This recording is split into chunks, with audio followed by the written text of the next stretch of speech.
Bienvenue dans ces questions et réponses de hacking éthique certifié, 11e et 12e version. Souvenez-vous, posez la vidéo et répondez aux questions et réponses.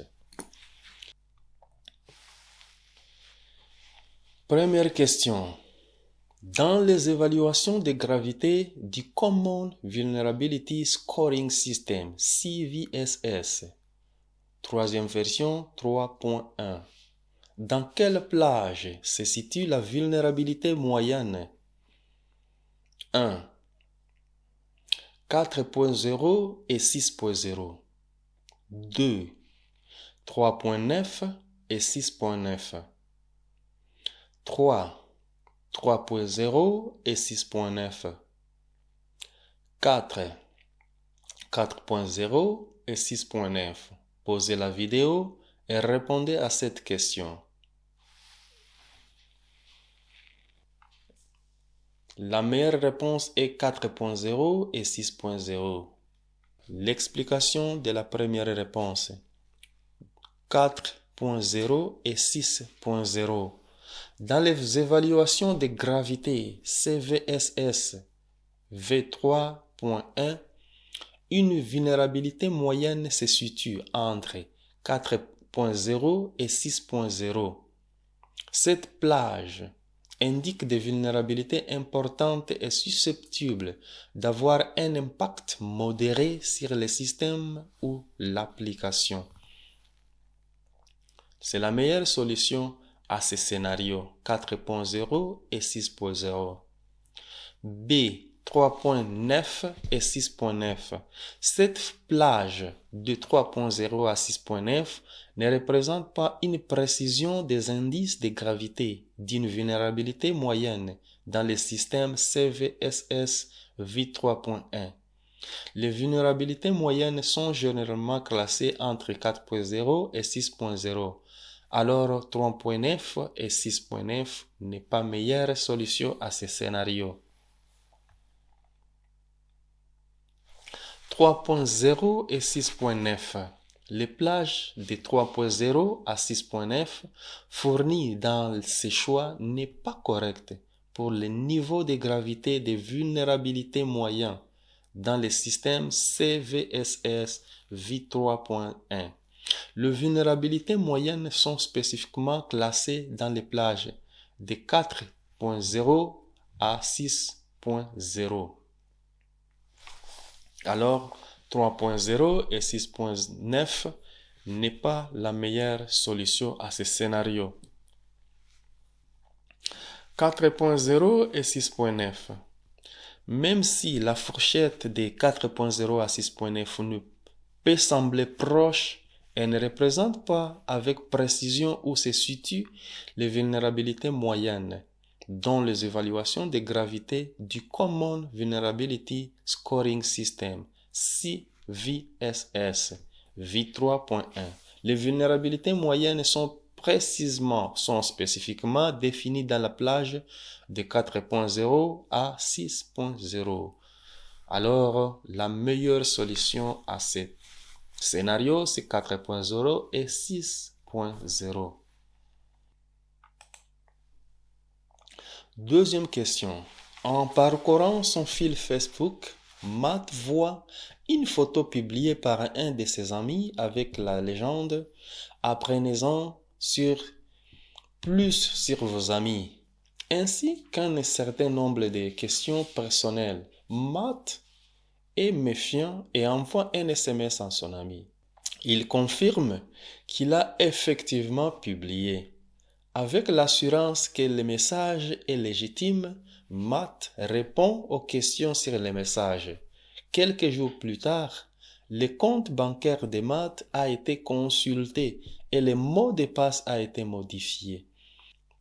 Que s'est-il probablement passé?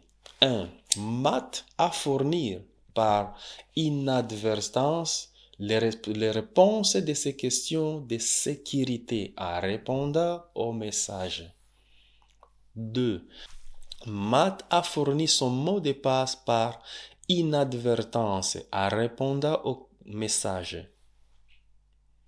3. L'ordinateur de maths a été infecté par un enregistreur de frappe. Quatrième réponse, les informations de connexion au compte bancaire de maths a été forcées brutalement. Posez la vidéo et répondez à cette question. La meilleure solution ou la meilleure réponse est la première. Matt a fourni par inadvertance les réponses à ces questions de sécurité en répondant au message. Deuxième question, l'explication des réponses. Matt a fourni par inadvertance les réponses à ces questions de sécurité en répondant au message. En répondant aux questions personnelles de la publication, Matt a très probablement fourni les réponses à ces questions de sécurité qui sont couramment utilisées pour la récupération des mots de passe ou la vérification des comptes. Ces informations auraient pu être utilisées pour obtenir un accès non autorisé à son compte bancaire. Alors, Matt a fourni par inadvertance les réponses à ces questions de sécurité en répondant au message est la meilleure solution, ou soit c'est la bonne réponse à ce scénario. Deuxième réponse, Matt a fourni son mot de passe par inadvertance en répondant au message.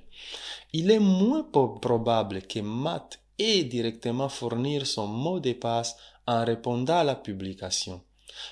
La plupart des plateformes des médias sociaux n'exigent pas que les utilisateurs saisissent leur mot de passe en réponse aux publications. Ce scénario, le plus courant, constituerait à fournir des réponses et à des questions de sécurité ou à d'autres informations personnelles. Alors, Matt a fourni son mot de passe par inadvertance en répondant au message n'est pas la meilleure solution, soit n'est pas la bonne réponse à ce scénario. L'ordinateur de Matt a été infecté par un enregistreur de frappe.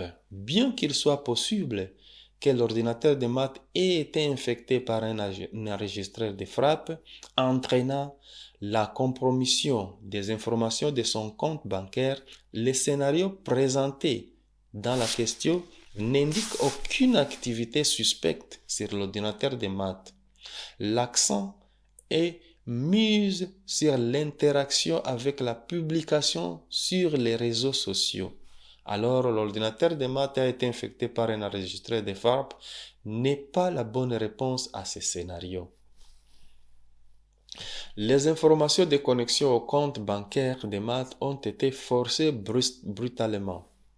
Forcer brutalement les informations de connexion des comptes bancaires de Matt n'impliquerait d'essayer à plusieurs reprises différentes combinaisons de mots de passe jusqu'à ce que la bonne soit trouvée. Cette méthode est moins probable dans ce scénario car la publication sur les réseaux sociaux et l'accès ultérieur au compte bancaire de Matt suggèrent une approche plus ciblée et spécifique, comme l'obtention des réponses aux questions de sécurité. Alors, cette réponse aussi n'est pas la bonne réponse à ce scénario. La seule bonne réponse à ce scénario, c'est Matt a fourni par inadvertance les réponses à ces questions de sécurité en répondant au message.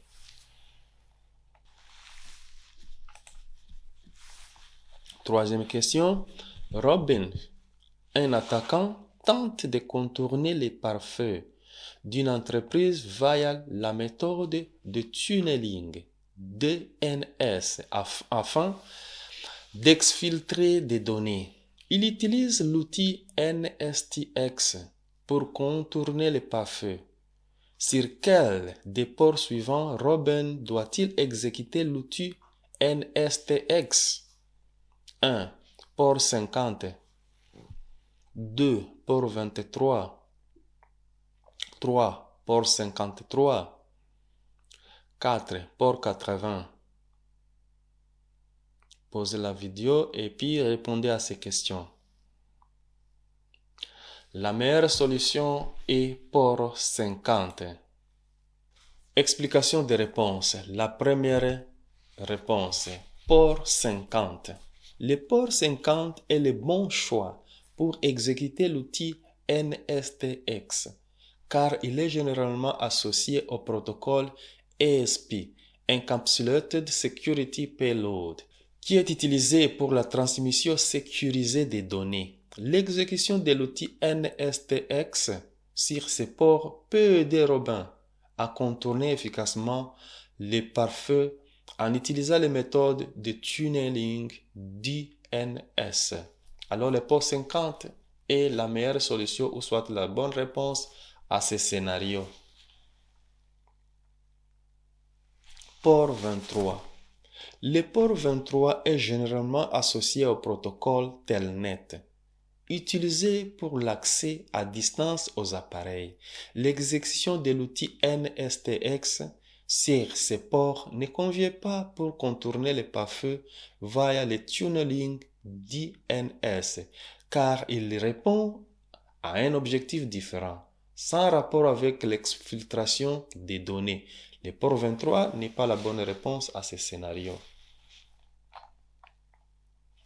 Port 53. Le port 53 est généralement associé au protocole DNS, Domain Name System, qui est la méthode utilisée par Robin pour exfiltrer les données. Cependant, l'exécution de l'outil NSTX sur ces ports peut ne pas être efficace pour contourner les pare-feux, car il s'agit du port standard pour la communication DNS et peut ne pas fournir les capacités de tunneling nécessaires.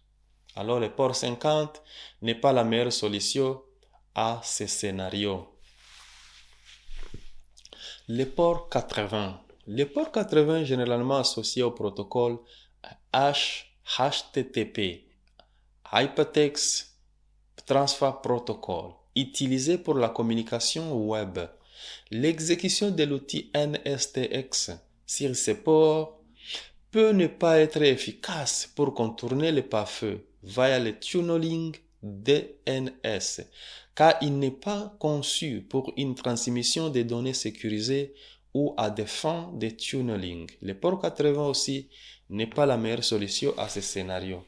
La seule meilleure solution est le port 50. Cliquez sur aimer, cliquez sur partager et cliquez aussi sur inscrivez ou subscribe pour ces gens qui utilisent l'anglais. Il y a beaucoup de questions et réponses à Udemy qui peuvent vous aider à étudier et réussir l'examen de hacking éthique certifié de la version de 11e et 12e version. Visitez cette page, visitez la page, regardez les liens dans la description de cette vidéo. Vous allez voir les liens, il y a beaucoup de liens là-bas. Là, vous allez voir, là, vous allez cliquer et visiter, là où il y a beaucoup de questions et réponses avec explications.